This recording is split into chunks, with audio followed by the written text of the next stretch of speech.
to the Titans, and he is sitting king. Oh, high knee. Here we go, gentlemen. Oh, looks like it's over. Is being rocked and decimated by Silva, and it is over. Would you believe that Ultimate Fighting pay-per-view revenue surpassing what boxing takes in handily? It raked in $223 million last year compared to $177 million for boxing.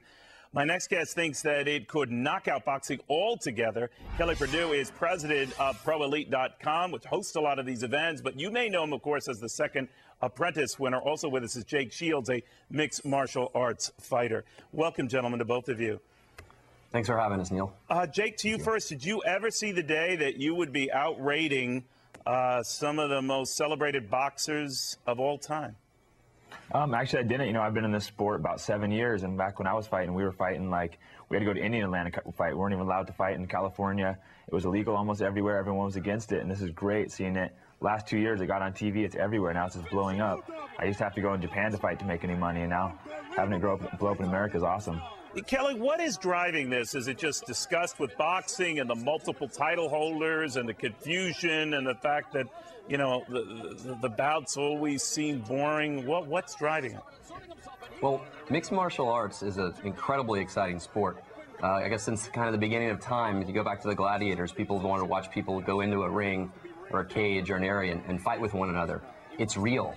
And these athletes are phenomenal. Jake Shields, if you've seen him fight, you'll know exactly what I'm talking about. And we, in fact, have our first pay-per-view tomorrow night, 7 p.m. Pacific, 10 p.m. Eastern.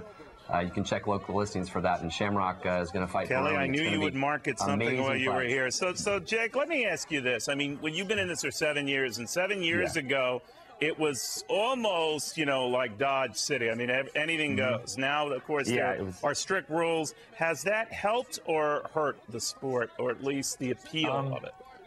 I think it has helped it, you know, because before we were getting criticized too much for being barbaric and not having rules, and that was the reason why it wasn't able to get on TV and stuff. And by making rules, regulations, there's athletic commissions now, it's a lot better. Because like I said before, we used to have to go to Indian land. It was like we'd be fighting in tents and pretty much anything goes. And it was still a lot of serious athletes, but it just made the image, you know, not what we wanted. Kelly, let me ask you this. Now. Donald Trump looking at your success now and being on the cusp of this big thing, what do you think he'd tell you? Well, he always said to think big, and this is the fastest growing sport in the world right now. It's really exciting. If you go back to the underpinnings of the athletes in the martial arts, one of the things that you really find is after each one of these fights, no matter how brutal they are, these phenomenal athletes get up and shake hands and give each other a hug. There's a lot of mutual respect, a lot of discipline. Guys, I want to thank you both. Best of luck. Kelly, Jake, stay well. Good seeing both of you. Thanks, Neil.